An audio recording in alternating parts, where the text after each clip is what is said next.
left to die among monsters. She faces her darkest hour, when swarms of predators corner her and Grant as rescue ships arrive.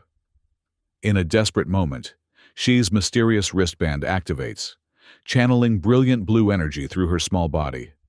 As Grant fights valiantly beside her, she unleashes a powerful shockwave that repels the creatures, revealing her true purpose as her people's last hope.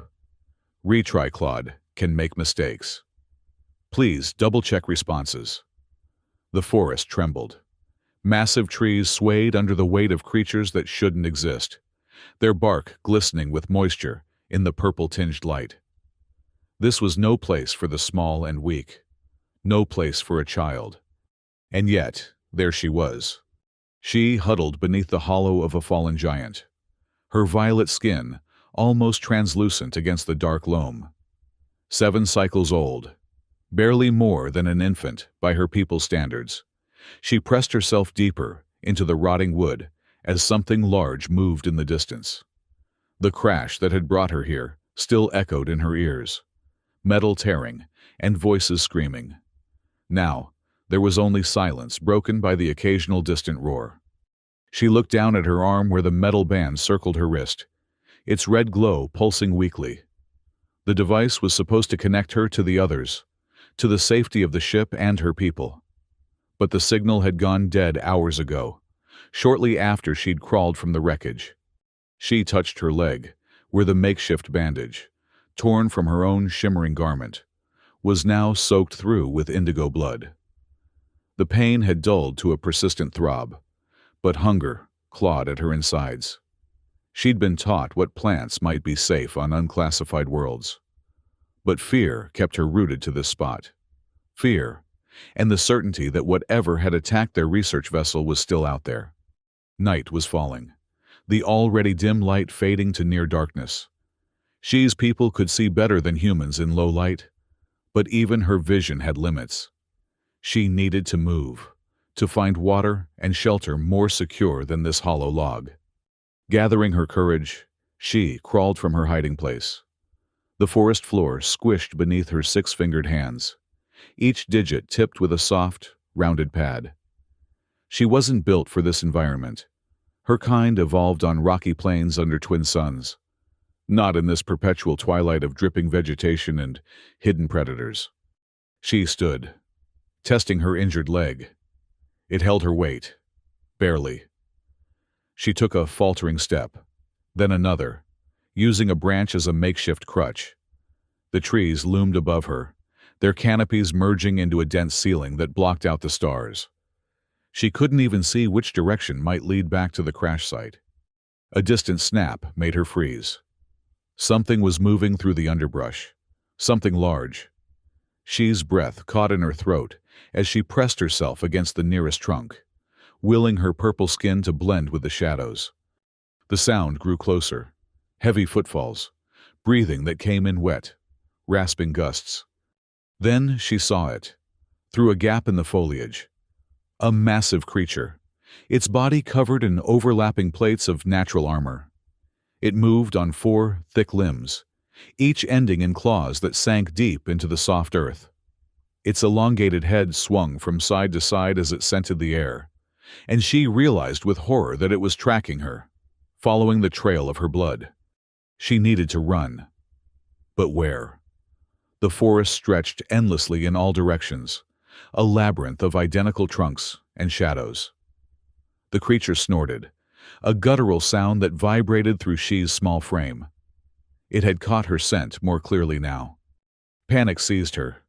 She abandoned stealth and simply ran, her injured leg screaming in protest.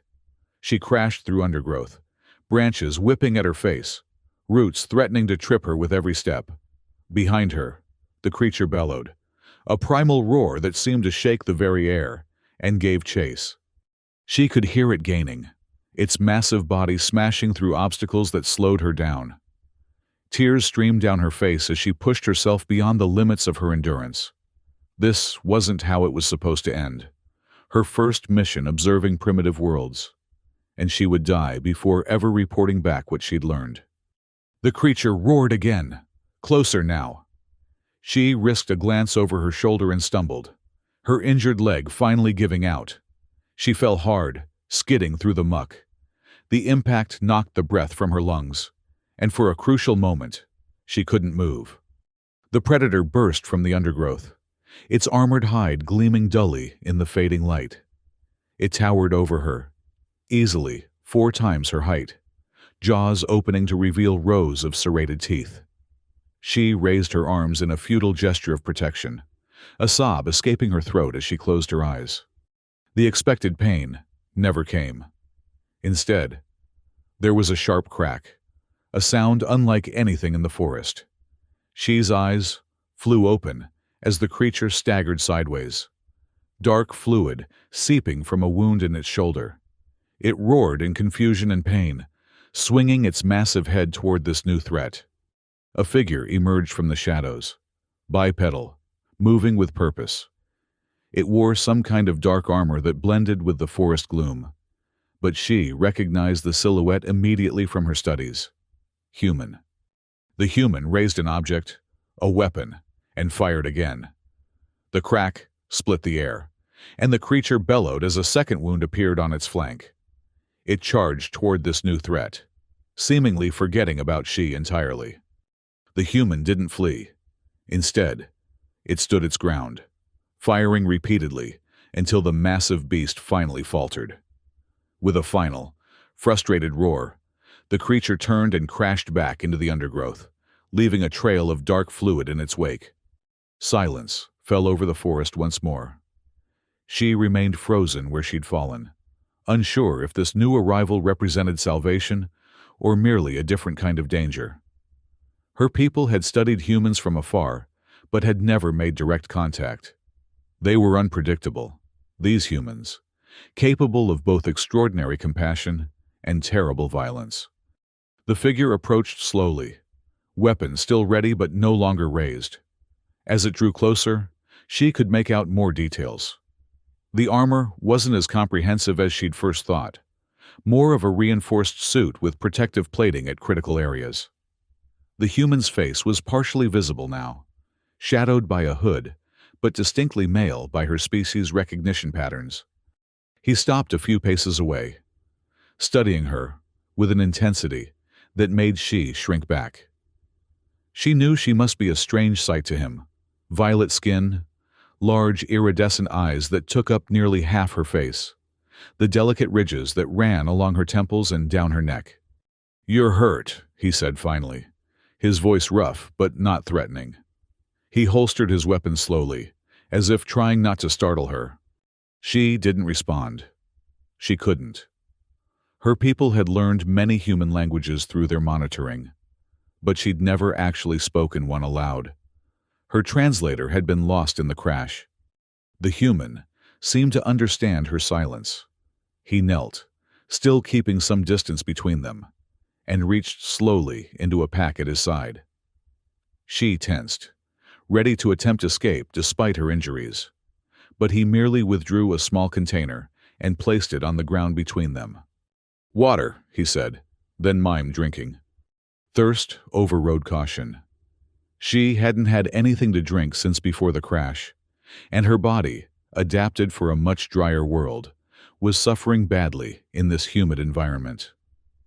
She reached for the container with trembling hands. The water tasted strange, metallic and too rich in minerals by her standards. But it was the most wonderful thing she'd ever experienced. She drank deeply, some of it spilling down her chin in her eagerness. "Easy," the human cautioned, though there was something like amusement in his voice. "There's more." When she'd finished, he took back the empty container and studied her with renewed interest. "What are you?" he asked, though he seemed to be speaking more to himself than expecting an answer. "I've seen some strange things on this rock, but nothing like you." Shai watched him warily. Her leg throbbed with renewed intensity, now that the immediate threat of death had passed. The human's gaze dropped to her makeshift bandage, now soaked through completely. "That needs proper attention," he said. "I've got supplies back at my camp. Can you walk?" He stood and extended a hand toward her, a gesture she recognized from her studies as an offer of assistance. She hesitated, weighing her options. She was alone, injured, with no way to contact her people. This human had saved her life, but his kind was unpredictable. Could she trust him? What choice did she have? She reached up and placed her 6-fingered hand in his 5-fingered one. His eyes widened slightly at the contact, but he didn't pull away. Instead, he gently helped her to her feet, steadying her when she wobbled on her injured leg. "My name's Grant," he said, tapping his chest with his free hand. Then he pointed at her questioningly. She managed, the human syllable feeling strange in her mouth. Grant's eyebrows rose. "You can understand me?" She nodded hesitantly. Understanding was one thing. Speaking fluently would be another matter entirely. "Good," he said, seeming relieved. "That'll make this easier. Camp's about half a mile that way. Can you make it, or do you need me to carry you?" She took an experimental step, wincing. Her pride wanted her to walk on her own, but her body had other ideas. She gestured to her leg and shook her head. Without further discussion, Grant scooped her up carefully, one arm supporting her back, the other under her knees. She tensed at the contact, but gradually relaxed as he began walking with steady, careful steps through the forest. His armor was uncomfortable against her skin, but the alternative was dragging herself through the undergrowth. "I've never seen anything like you before," Grant said as they moved. "Are you some kind of experiment? Something the Corps created and didn't tell us grunts about?" She didn't know how to respond to that, so she remained silent. Grant didn't seem bothered by her lack of answer. "Sorry," he continued. "Didn't mean to pry. Just unusual to find anything sentient out here that isn't trying to kill me." The forest grew darker as they traveled, but Grant seemed confident in his direction.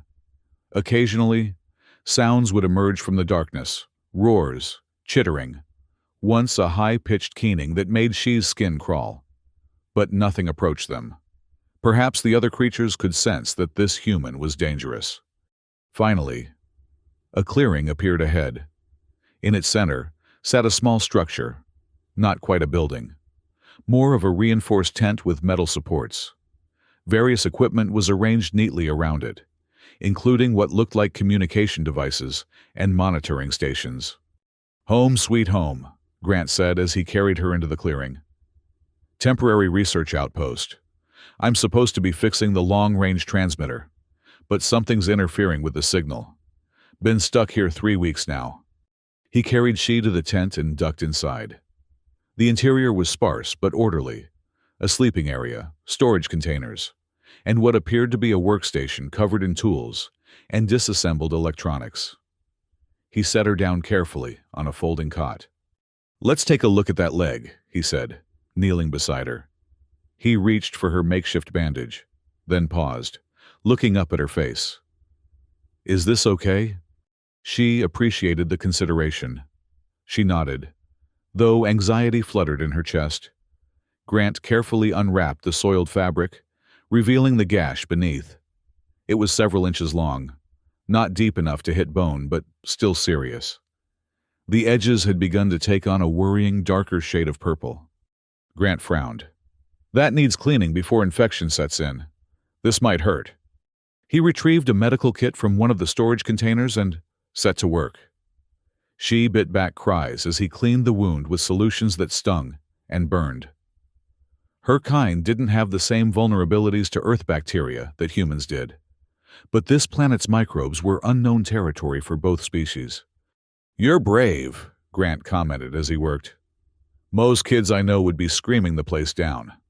She wasn't certain if that was a compliment, but she took it as one. She watched with fascination as he applied some kind of adhesive strip that pulled the edges of her wound together, then covered it with a proper bandage. "There," he said, sitting back on his heels. "Not hospital grade, but it should help. Are you hungry?" As if in response, She's stomach made an audible gurgling sound. Grant laughed. A short, surprise sound that suggested he didn't do it often. I'll take that as a yes. I don't know what your kind eats, but I've got ration packs. They taste terrible, but they'll keep you alive. He retrieved several packets from a container and opened one, offering it to her. She sniffed cautiously. The smell was strange but not unpleasant. She took a small bite, ready to spit it out if her body rejected it. To her surprise, it was edible, bland and texturally odd, but her digestive system didn't immediately rebel. She took another, larger bite. Well, that answers that question, Grant said, opening a packet for himself. At least we won't have to worry about finding you special food. They ate in silence for a while. She studied him when he wasn't looking directly at her. His face was weathered, with lines etched around his eyes and mouth that suggested he was mid-cycle by human standards. What they would call middle-aged. His hair was cut short, peppered with gray, and a scar ran along his jawline, suggesting he'd seen combat before. So, Grant said eventually, wadding up his empty packet, "Want to tell me how you ended up alone in these woods? I'm guessing you didn't just wander in by choice." She hesitated, then pointed upward. Grant's eyebrows rose. "You came from space. You're an actual alien." She nodded. "Crash landing?" he asked. Another nod. "Others of your kind? A ship?" She held up 7 fingers, then pointed to herself, and finally made a sweeping gesture with her hand before drooping it downward, mimicking something falling from the sky. 7 of you crashed, Grant interpreted. And you're the only one you've seen since? She nodded, fighting back a sudden surge of emotion. Saying it, even in this crude sign language, made it real in a way she'd been avoiding. The others might all be dead. She might be the only one left. Grant was quiet for a moment, processing this. "I'm sorry," he said finally. "Being stranded is rough. Being stranded alone is worse." There was something in his voice, a personal understanding that made she wonder about his own story. But she had no way to ask, not with her limited communication. "We should both get some rest," Grant said, standing. "Those predators are more active at night, but they tend to avoid the clearing. Something about the equipment frequencies keeps them back. Still, I'll set the perimeter alerts." He gestured to the cot. "You take this. I've got a bedroll." She wanted to protest. This was his shelter, after all. But exhaustion was already pulling at her. The events of the day, the injury, the fear and relief, all crashed down at once. She lay back, her small body barely taking up half the cot's length. Grant busied himself with the equipment, checking readouts and adjusting settings. As she's consciousness began to fade, she heard him muttering to himself, "An alien child. Just when I thought this assignment couldn't get any weirder." She woke to sunlight filtering through the tense material, casting everything in a greenish glow. For a moment, disorientation gripped her. This wasn't her sleeping pod on the ship. These weren't the familiar sounds of the life support systems. Then, memory flooded back. The crash, the forest, the human. "Grant." She sat up carefully, testing her injured leg. The pain had subsided to a dull ache. Her species healed faster than humans, a fact for which she was profoundly grateful now. The bandage was still clean and white, suggesting the wound wasn't seeping anymore. The tent was empty, but she could hear movement outside, cautiously. She slid from the cot and limped to the entrance, pushing aside the flap to peer out. Grant knelt by a small heating unit, stirring something in a container. He'd removed parts of his armor, revealing a simple dark uniform underneath. He looked up at her movement, his expression brightening. "You're awake. Good. I was starting to worry." He gestured to the container. "Breakfast. Nothing fancy, but it's hot." Shy emerged fully from the tent, blinking in the daylight. It wasn't bright by her standards. The canopy still filtered much of the light. But after the previous day's gloom, It seemed almost harsh. The clearing looked less threatening by day, though the surrounding forest remained dark and forbidding. "How's the leg?" Grant asked, as she limped over to join him. She flexed it experimentally and gave a small nod. "Better already? Fast healer," he commented, sounding impressed. "Here, sit." He indicated a folding stool, which she gratefully sank onto. He handed her a portion of the food, some kind of grain mixture that steamed in the cool morning air. It was bland, but filling, and she ate hungrily. "I've been thinking," Grant said as they ate. "If your ship crashed, there might be a way to signal your people. My transmitter's busted, but if we could find your vessel, maybe there's something salvageable." He studied her. "Any idea which direction it went down?" Shy thought hard, trying to orient herself. She'd been dazed after the impact, stumbling through the forest for hours before collapsing in that hollow log. She pointed hesitantly to what she thought might be east.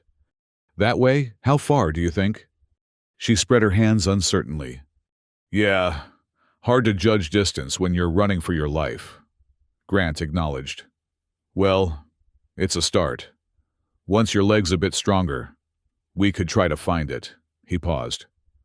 "Unless your people are going to come looking for you." She looked down at the metal band on her wrist, its red light still pulsing weakly. She tapped it, then shook her head sadly. "Broken communications," Grant interpreted. "I know how that feels. My transmitter's been offline for 3 weeks now. Command was supposed to check in if they didn't hear from me after 2. His mouth tightened. "Starting to think they're not coming." She felt a surge of empathy.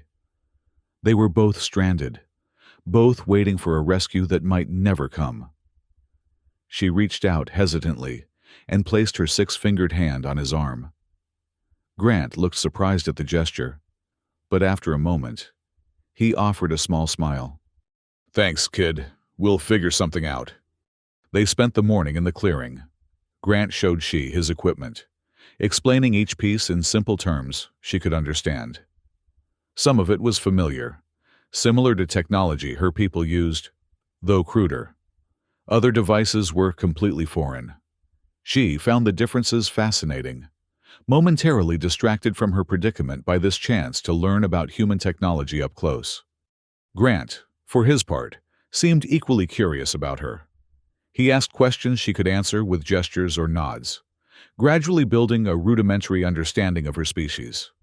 At one point, he fetched a portable device and showed her how to type on it.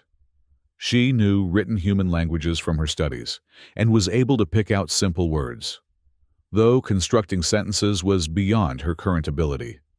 "Remarkable," Grant muttered, when she correctly identified objects and images he showed her. "You've studied us." She nodded, then carefully typed, "We watch." Grant's eyebrows rose. "You've been observing Earth? For how long?" "Many cycle," she typed laboriously. "Cycles? Years? Decades?" She shrugged. Time translation was difficult even with proper tools. "Well," Grant said, sitting back, "that explains a few things. The conspiracy theorists back home would have a field day with you." She tilted her head questioningly. "Never mind," he said. "Earth politics. Not important right now." As the day progressed, She's strength returned incrementally. By afternoon, she could walk around the clearing with only a slight limp. Grant watched her progress with approval. "At this rate, we might be able to start searching for your ship tomorrow," he said. "Though we'll need to be careful. That armored beast from yesterday wasn't the worst thing in these woods."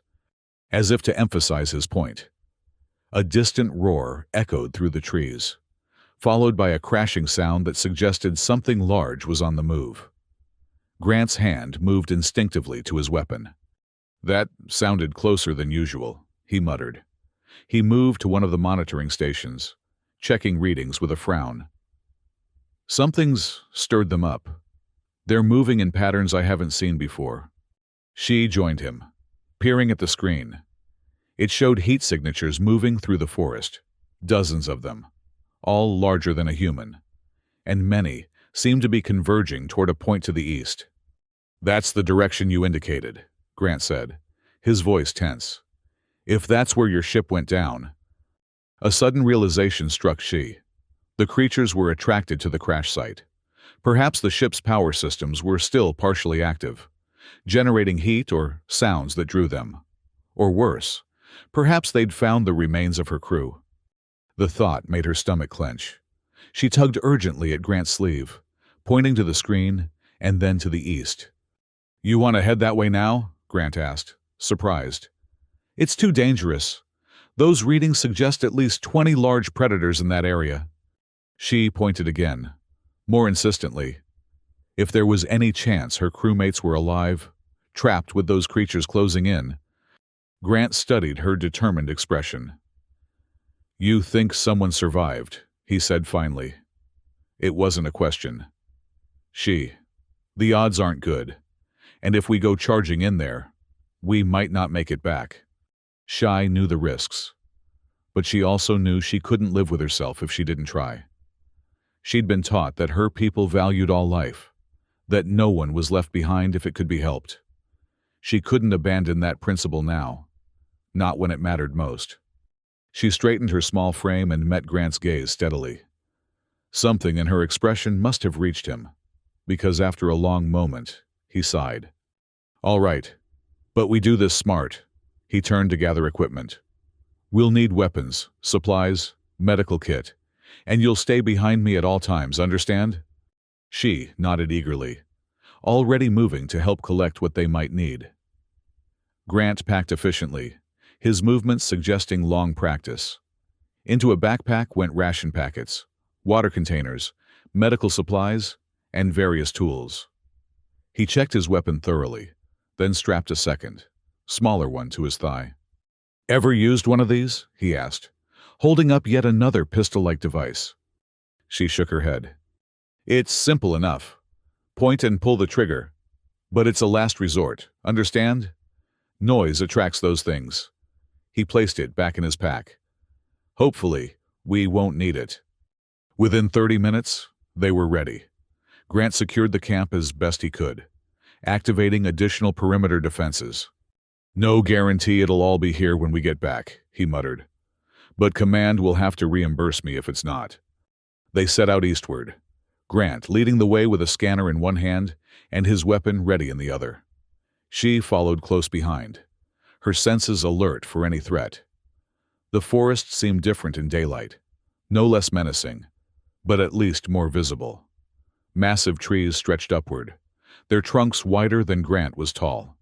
Vegetation grew in layers, from moss and fungi at ground level to sprawling ferns and, then smaller, intermediate growth before the canopy blocked out most of the light. Occasionally, smaller creatures would scatter at their approach, six-legged things that scurried through the undergrowth, or fluttering organisms that might have been this world's equivalent of birds. None seemed immediately threatening, but Grant remained vigilant. "Movement at 2 o'clock, he murmured after they'd been walking for about an hour. "Large. Hold position." They froze as something massive moved through the trees ahead. She caught glimpses of a long, sinuous body sliding between trunks, its scales reflecting dully in patches of sunlight. It didn't appear to notice them, and continued on its way. "That's a new one," Grant whispered once it had passed. "Haven't cataloged that species yet." They pressed on, making reasonable progress despite She's injury. The forest grew denser, the trees closer together, forcing them to pick their way carefully through natural corridors. The air became thicker, humid to the point that She found it difficult to breathe. Her people were adapted to drier conditions, and this clinging moisture felt like she was trying to inhale water. Grant noticed her distress. "You okay?" She nodded, though she had to concentrate on each breath. She wouldn't slow them down, not when they might be close.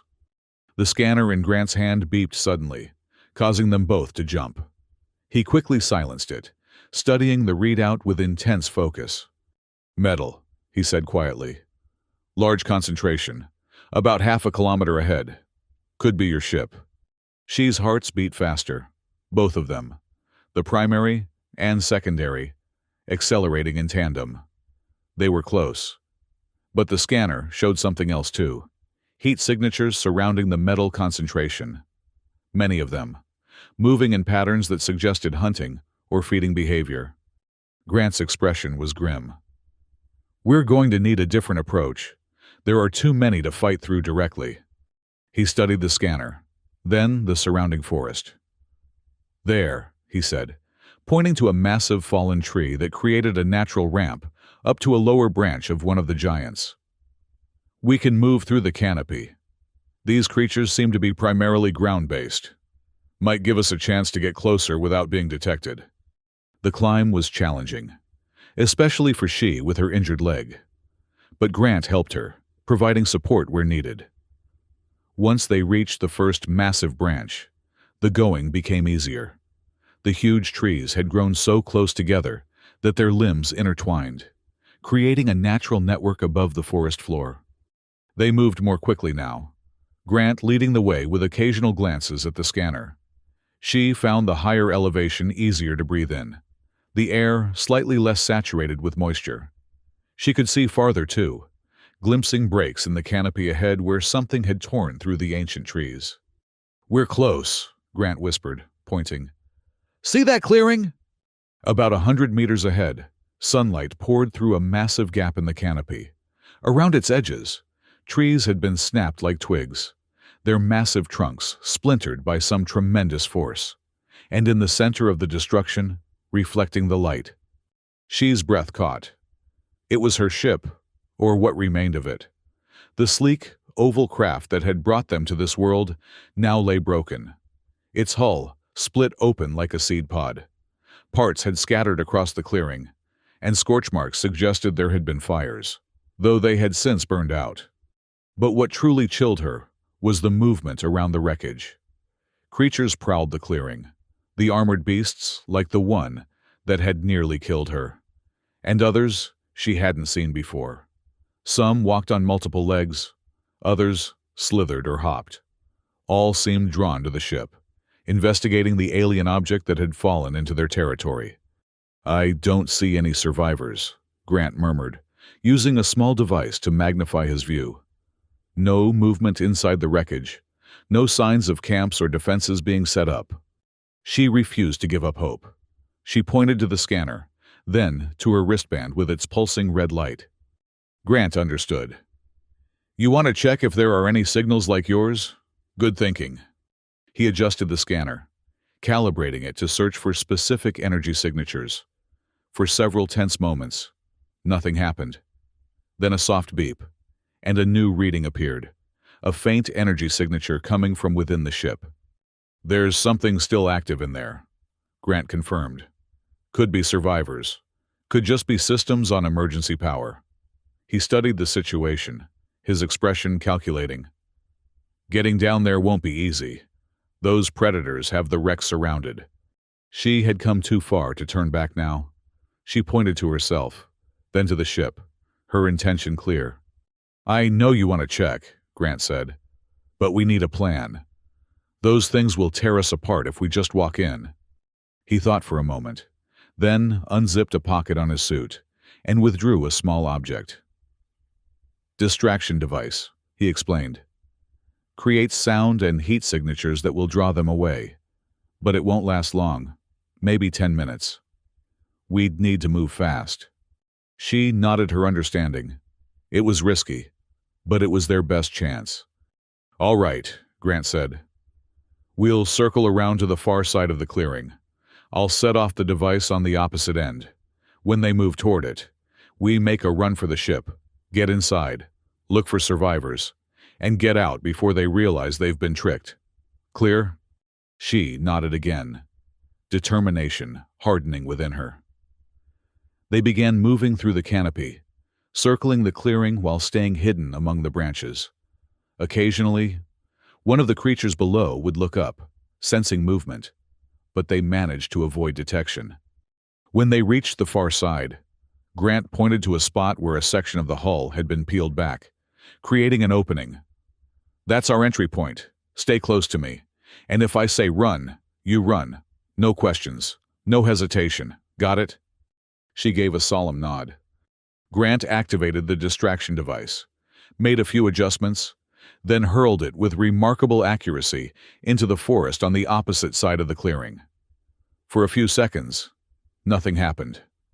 Then a series of loud pops and flashes erupted from where it had landed, accompanied by heat signatures that bloomed on the scanner.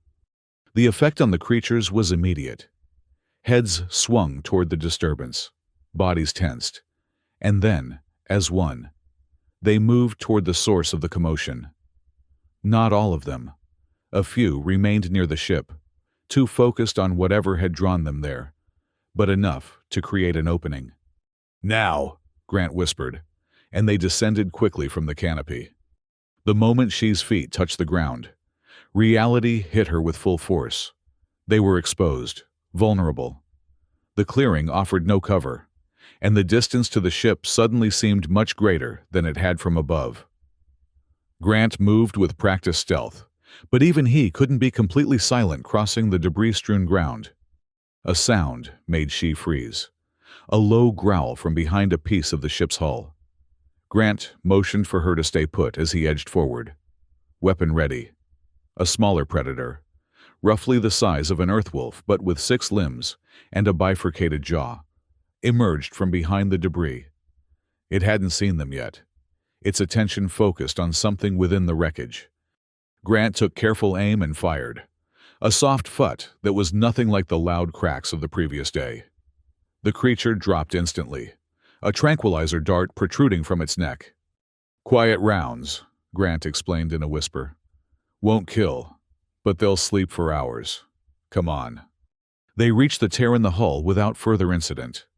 Grant helped She climb through, then followed, both of them dropping into the darkened interior of the ship. The familiar environment should have been comforting to She, but instead, it was disorienting in its wrongness. Corridors that should have been straight now tilted at odd angles. Systems that should have hummed with life were silent. And the smell, metallic and acrid, with an underlying sweetness that She recognized with dread as the scent of her people's blood. Grant activated a light attached to his shoulder, illuminating the immediate area. They were in what had been a maintenance corridor, now crushed and distorted by the impact. Ahead, the passage widened into one of the main chambers. She moved forward eagerly, hope and fear warring within her. The main chamber had been the central hub of the small research vessel, where her people would have gathered during the crisis, if anyone had survived. The chamber was devastated. Equipment that had been anchored to walls now lay scattered across what had once been the ceiling. The ship had come to rest upside down, making navigation even more disorienting. But what seized She's attention were the dark stains that marked various surfaces, indigo smears that could only be blood. "She," Grant said softly, his light playing over something in the corner. She turned and felt her heart stutter. A body lay crumpled against a console, the familiar violet skin now ashen in death. It was Zev, the mission's security officer, his chest crushed by a support beam that had broken free during impact. His eyes, larger and more iridescent than a human's, stared sightlessly at the ruined ceiling. She made a soft, keening sound. Zev had always been kind to her, teaching her about defense systems when the others thought she was too young to learn. Now he was gone. Grant placed a gentle hand on her shoulder. "I'm sorry," he said simply. They moved deeper into the wreckage. 2 more bodies awaited them, Trin and Vala, researchers who had specialized in comparative biology. They had died together, holding on to each other as the ship broke apart around them. She bowed her head, memories of their laughter during the journey to this world flooding back. The bridge was the worst. Captain Mir and Navigator Pell had been at their stations when the end came.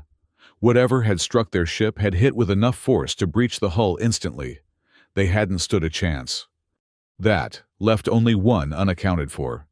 Dr. Kerr, the expedition's medical officer, and the closest thing She had to a parent on this mission. Hope, fragile but persistent, rose within her. The scanner still showed an energy signature somewhere in the ship. and they hadn't found Kerr's body. She moved with renewed purpose, heading toward the medical bay. The ship's design was compact, even damaged as it was. It took only minutes to reach the sealed door that led to the doctor's domain. It was closed. Unusual, as it should have opened automatically in an emergency to allow access to medical supplies. Grant examined the door. Sealed from the inside, he observed. Manually, from the look of it. She's heart beat faster. She pressed her hand against the cool metal, then looked up at Grant with pleading eyes. "Stand back," he said, examining the locking mechanism. With practiced efficiency, he attached a small device to the control panel. Bypass tool. Should trigger the emergency release. The device hummed for a few seconds. Then, the door slid open with a reluctant hiss. Stale air wafted out, carrying that same sweet metallic scent. But stronger now. She hesitated, suddenly afraid of what they might find. Grant went first, his light sweeping the darkened medical bay. It was in better condition than the rest of the ship, the emergency containment protocols having protected it from the worst of the impact. Equipment still hummed faintly, running on backup power. And there, slumped over a console, was a figure in the distinctive garments of the medical officer. "Dr. Kerr," she whispered, finding her voice at last. The figure didn't move. She approached slowly, dread building with each step. When she reached the console, she gently touched the doctor's shoulder. Kerr slumped sideways, revealing a face contorted in death. A wound gaped in his chest, though unlike the others. This hadn't been caused by the crash. It was too precise, too deliberate. "He was attacked," Grant said, examining the wound. "After the crash. One of those creatures must have gotten in." She shook her head. The wound was too clean for the savage predators outside. This had been done with a tool or weapon. But who would have? A soft beep drew her attention to the console where Kerr had died. A message flashed on the screen in her people's language. Final report. Specimen containment compromised. Local fauna displaying unprecedented aggression toward ship and crew. Emergency beacon activated. Is the last. Protect the child. She is our hope. Below the message, a small compartment in the console had opened, revealing a cylindrical device about the size of She's forearm. It pulsed with the same red light as her wristband. "What is it?" Grant asked, noting her fixation on the screen. She couldn't explain the complexity of what she was reading. Instead, she reached for the cylindrical device. As her fingers touched it, the red pulsing light changed to a steady blue glow. The wristband responded in kind, its color shifting to match. Knowledge flooded into her mind. Not in words, but in concepts and images. The mission hadn't been purely for research. They had been searching for a way to save their dying world. This planet, with its abundant life and unique energy patterns, had shown promise. But something had gone wrong. The specimens they collected had exhibited unexpected properties, becoming more aggressive, more intelligent. One had escaped containment during landing procedures, causing the crash. In the chaos that followed, it had systematically eliminated the crew, saving Dr. Kerr for last. But Kerr had managed to seal the medical bay and activate the emergency protocols, transferring all the mission data into this device and coding it to She's genetic signature. She was the last, and according to Kerr's final message, she carried the hope of their entire species. A sudden crash from outside the medical bay jolted She back to the present. Grant spun toward the sound, weapon raised. "We've stayed too long," he said tensely. "The distraction must have worn off. We need to move, now." She clutched the cylindrical device to her chest and nodded. Whatever secrets it contained would have to wait. Survival came first. They moved quickly back through the ruined ship, Grant leading the way with his weapon ready. The sound of claws on metal echoed through the corridors. Something had definitely entered the wreckage and was searching for them. They had almost reached their entry point when a massive shape blocked their path. It was one of the armored predators, larger than the one Grant had driven off the previous day. Its plates shifted as it scented the air, head swinging toward them with terrible precision. "Back," Grant whispered, pulling She into a side corridor. "There has to be another way out." They retreated deeper into the ship, the creature's heavy footfalls following at a deliberate pace. It wasn't rushing. It knew they were trapped. "The emergency hatch," She managed to say, her voice barely audible. She pointed upward, or what would have been downward if the ship were oriented correctly. Grant understood immediately. "Escape pods?" She shook her head. This ship had been too small for such luxuries. But there was a maintenance hatch designed for external repairs. And if they could reach it, they changed direction, moving toward the outer hull. The predator's growls grew louder as it caught their scent more clearly. Soon, it was joined by another. The two massive creatures coordinating their movements to cut off potential escape routes. "They're hurting us," Grant realized with grim admiration. "These aren't mindless beasts. They're hunting intelligently." She felt a chill that had nothing to do with the ship's failed temperature controls. The escaped specimen. Could it have somehow influenced the local predators, enhanced their intelligence, or communicated with them somehow? No time to consider the implications. They reached the maintenance corridor that led to the external hatch. It was narrow, barely wide enough for Grant to squeeze through, which would at least slow down their pursuers. "Where's the release mechanism?" Grant asked as they reached the hatch itself. She pointed to a panel beside the sealed door. Normally, it would have required authorization codes, but in the ship's current damaged state, the safety protocols might be compromised. Grant examined it quickly, then attached his bypass device. "This will take a minute," he said, glancing back down the corridor. "Keep watch." She positioned herself where she could see the approach, the cylindrical device still clutched tightly in one arm. The sounds of pursuit grew louder, scraping, snarling, the occasional crash as something heavy collided with the ship's interior. The bypass device beeped, and the hatch control panel lit up with a green indicator. "Got it," Grant said with satisfaction. He grasped the manual lever and pulled. Nothing happened. He tried again, straining against the mechanism. "It's jammed. The hull must be warped from the impact." A roar echoed down the corridor. One of the predators had found them and was attempting to force its armored body through the narrow passage. Grant drew his weapon and took aim. "Get behind me," he ordered. "When I create an opening, you run for that panel and try the release again." Shy wanted to protest. She couldn't leave him to face these creatures alone, but the determined set of his jaw told her argument would be useless. She positioned herself by the panel, ready to act. Grant fired repeatedly, the quiet phut of the tranquilizer rounds seeming absurdly inadequate against the massive beast forcing its way toward them. The darts struck true, embedding themselves in the creature's hide between armor plates. But they seemed to have little effect. If anything, they only enraged it further. "Switch tactics," Grant muttered, holstering the tranquilizer gun and drawing his other weapon. This one fired with the crack she remembered from their first encounter, and the results were more immediate. The creature bellowed in pain as projectiles tore into the vulnerable areas between its plates.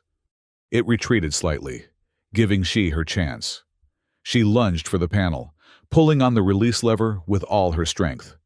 For a heart-stopping moment, nothing happened. Then, with a groan of protesting metal, the hatch began to move. "It's working!" Grant shouted over the creature's roars. "Keep going!" She pulled harder, ignoring the strain in her small arms. The hatch opened further, revealing a glimpse of forest beyond. They were perhaps 20 feet above the ground, a daunting drop, but survivable. "You first," Grant said, firing again to keep the predator at bay. "I'll be right behind you." She hesitated. The human had saved her life multiple times now. The thought of leaving him, even momentarily. "Go!" Grant insisted. "Now!" Making her decision. She slipped through the partially opened hatch, clutching the cylindrical device tightly. She landed awkwardly on the forest floor below, her injured leg protesting the impact but holding. Looking up, she expected to see Grant following. Instead, she saw him still in the hatchway, grappling with the creature that had finally forced its way into the maintenance corridor. One massive clawed limb had caught Grant's shoulder, tearing through his armor and drawing blood. "Run!" he shouted down to her, his face contorted with effort as he tried to free himself from the creature's grip. She couldn't move. She couldn't abandon him. Not after everything. But what could she do? She was a child, unarmed and injured, against a monster that even Grant's weapons couldn't stop. The cylindrical device in her arms pulsed, its blue glow intensifying as if responding to her distress. The wristband did the same, the light spreading up her arm in delicate patterns she'd never seen before. Knowledge that wasn't her own flooded her consciousness. Instructions, capabilities, potential. Acting on instinct she didn't know she possessed. She raised her free hand toward the creature attacking Grant. Energy surged through her small body, collecting in her palm and then bursting outward in a concentrated beam of blue light. It struck the predator squarely, and the effect was immediate. The creature released Grant with a shriek of pain and backed away, its armored hide smoking where the beam had struck. Grant stared down at her in shock, then seized the opportunity to squeeze through the hatch and drop to the ground beside her. "What was that?" he gasped, clutching his wounded shoulder. She had no answer. She looked at her hand in wonder, then at the device still clutched in her other arm. Whatever Dr. Kerr had encoded into it, whatever hope he believed she represented, it clearly involved capabilities her people had kept hidden, perhaps even from themselves. No time to process the implications. The forest around them stirred with movement as more predators converged on their position, drawn by the commotion. Grant struggled to his feet, grimacing with pain. "We need to move," he said, scanning their surroundings. "Back to the camp. It's our only chance." They set off at the best pace they could manage, both now injured but driven by the knowledge that stopping meant death. The undergrowth seemed to clutch at them, slowing their progress, while the sounds of pursuit grew steadily closer. "They're gaining," Grant panted after they'd been running for several minutes. "We need a defensible position." She pointed to a massive tree ahead, its trunk hollowed by age or disease. The opening was large enough for both of them, but too small for the armored predators to follow. They made for it, the sounds of crashing vegetation just behind them now.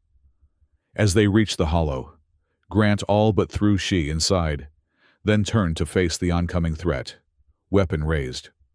"Get as far back as you can," he ordered, not taking his eyes off the forest's edge. She obeyed, pressing herself against the far wall of the hollow. From this position, she could see Grant silhouetted against the entrance, his wounded shoulder creating an uneven outline. Beyond him, shadows moved among the trees, many shadows, converging with purpose. The first creature burst from the undergrowth, not one of the armored behemoths, but a leaner, faster predator, with a whip-like tail and elongated jaws. Grant fired, and it fell, but two more appeared in its place. Behind them came the larger armored beasts, moving with the deliberate pace of hunters who know their prey is cornered. Grant fired repeatedly, dropping the faster creatures, but his weapon couldn't penetrate the armor of the larger ones. They advanced steadily, immune to his attacks, their massive jaws opening in anticipation. "She," Grant called, his voice tense but controlled. "If they get past me, use that light thing again. Don't hesitate." She clutched the cylindrical device, trying to understand how she had channeled its energy before. It had been instinctive, triggered by fear and desperation. Could she replicate it deliberately? She didn't get the chance to find out. A new sound cut through the forest, a high-pitched whine that made both humans and predators look up. Something massive passed overhead, its shadow briefly darkening the small clearing before the hollow. "What the hell?" Grant muttered, momentarily distracted. The distraction nearly cost him his life. One of the armored creatures charged, closing the distance to the hollow with surprising speed. Grant barely managed to dive aside as its massive head slammed into the tree trunk, jaws snapping where he had stood a moment before. She screamed, a high, thin sound of terror. The blue light erupted from her again, not in a focused beam this time, but as a shockwave that radiated outward, throwing the creature back and momentarily stunning the others. The sound overhead intensified. A craft descended into the clearing, sleek, silver, and unmistakably of the same design as She's crashed ship, though much larger. Hatches opened in its underside, and figures dropped to the ground, violet-skinned like She, but adult, armed with devices that emitted pulses of the same blue energy she had unleashed. The predators scattered under this new assault, their coordinated hunting behavior giving way to individual survival instincts. Within moments, the clearing was secure, a perimeter of blue light keeping any remaining threats at bay.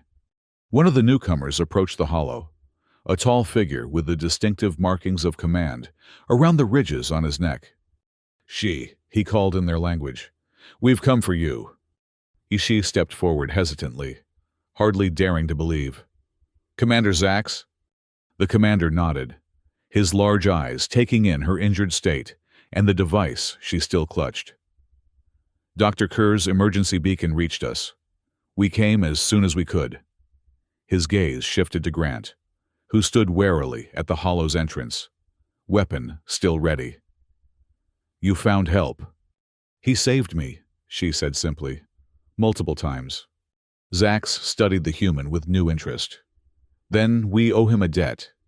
More of She's people emerged from the ship, securing the area and preparing for departure.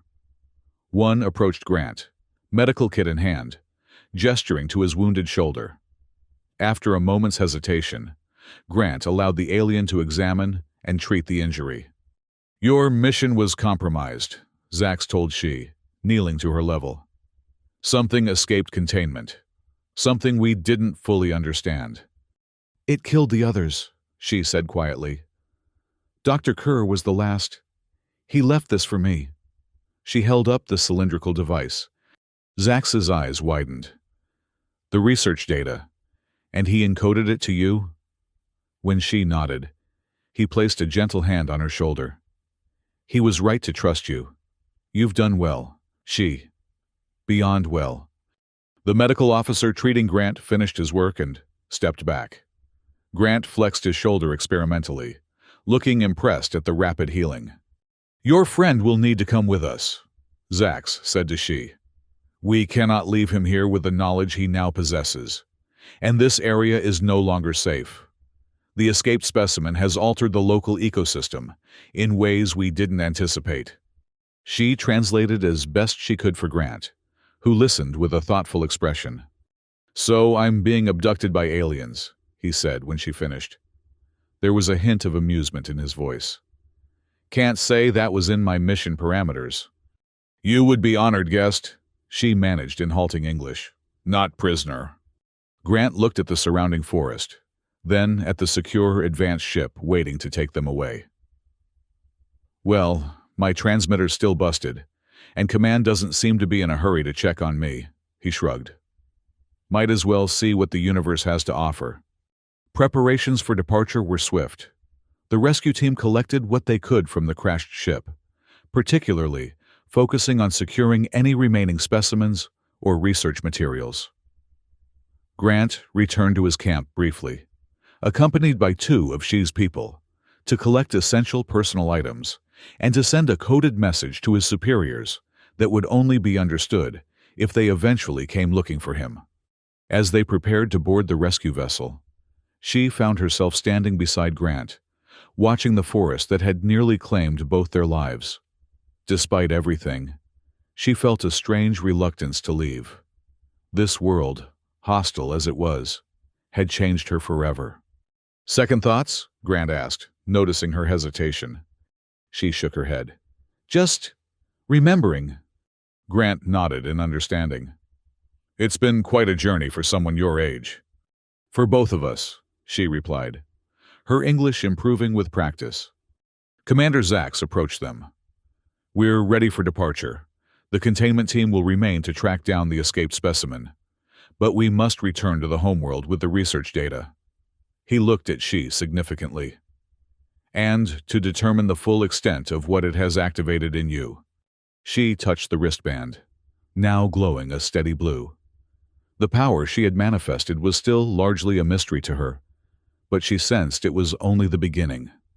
Dr. Kerr's final message echoed in her mind. She is our hope.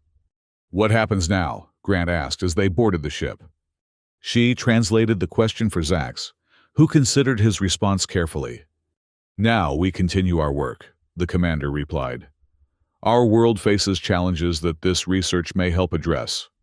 And your friend, he nodded to Grant, brings new perspectives we haven't considered. Perhaps an alliance between our peoples is possible. As the ship lifted off, she found herself seated beside Grant in the medical bay. The human looked somewhat overwhelmed, but remarkably composed for someone about to leave his planet for the first time. Thank you, she said simply, placing her six-fingered hand on his arm. For finding me. Grant covered her hand with his own. Thank you for showing me I wasn't as alone as I thought. He glanced around at the advanced technology surrounding them. Then, back at the blue glow emanating from She's wristband. Something tells me this is just the beginning of a much bigger story. She nodded, feeling the weight of Dr. Kerr's final message.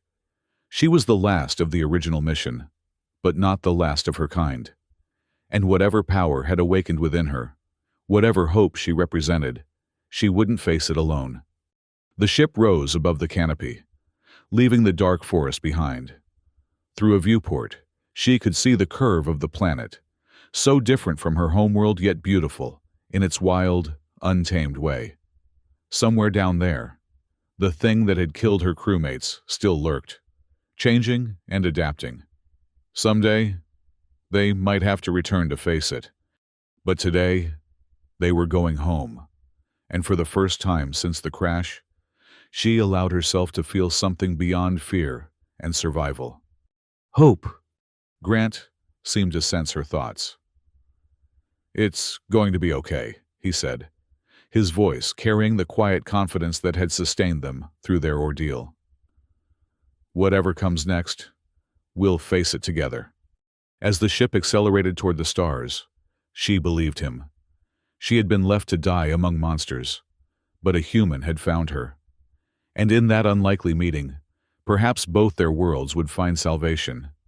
The blue light pulsed gently around her wrist, a promise of power and purpose yet to be fully understood. She closed her eyes, feeling the vibrations of the ship as it carried them into the unknown. The little alien girl who had cried alone in a hostile forest was gone. In her place was something new, something that carried the legacy of those who had fallen and the promise of those yet to come. She was Ji. She was hope. And her story was just beginning.